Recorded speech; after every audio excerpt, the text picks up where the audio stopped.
ಎಲ್ಲರಿಗೆ ನಮಸ್ಕಾರ. ಒಂದು ಒಳ್ಳೆ ಕಾರ್ಯಕ್ರಮ, ಒಂದು ಒಳ್ಳೆ ಕಾರ್ಯ ಶುಭಕ್ಕೆ ನಗುತ್ತಾ ಎಷ್ಟೊಂದು ಜನ ಸಭೆಯಲ್ಲಿ ಸೇರ್ತಾರೆ.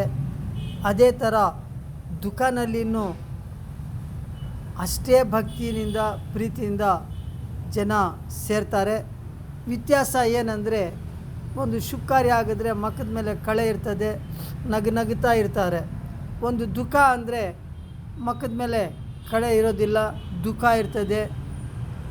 ಒಂದು ಅವರು ಅವಧಿನಲ್ಲಿ ಏನು ಮಾಡಿದ್ದಾರೆ, ಏನಿಲ್ಲ, ಒಳ್ಳೆಯದು ಕೆಟ್ಟದ್ದು ಅನ್ನೋದು ಅದು ಜನ ಮಾತಾಡ್ಕೋತಾರೆ. ದೇಶದಲ್ಲಿ ಹುಟ್ಟಿದ ಮೇಲೆ ಒಳ್ಳೆ ಹೆಸರು, ಒಳ್ಳೆ ಗೌರವ, ಒಳ್ಳೆ ಮರ್ಯಾದೆ ತಗೊಂಡ್ರೆ ಒಳ್ಳೆತನ ಆಗ್ತದೆ. ಕೆಟ್ಟದ್ದು ಮಾಡಿದ್ರೆ ಕೆಟ್ಟದ್ದು ತಿಳ್ಕೊತಾರೆ. ಶಾಶ್ವತ ಏನು ಅಂದರೆ ಒಳ್ಳೆಯದು ಮಾಡಿ ಒಳ್ಳೆಯದಾಗ್ತದೆ. ನಮಸ್ಕಾರ.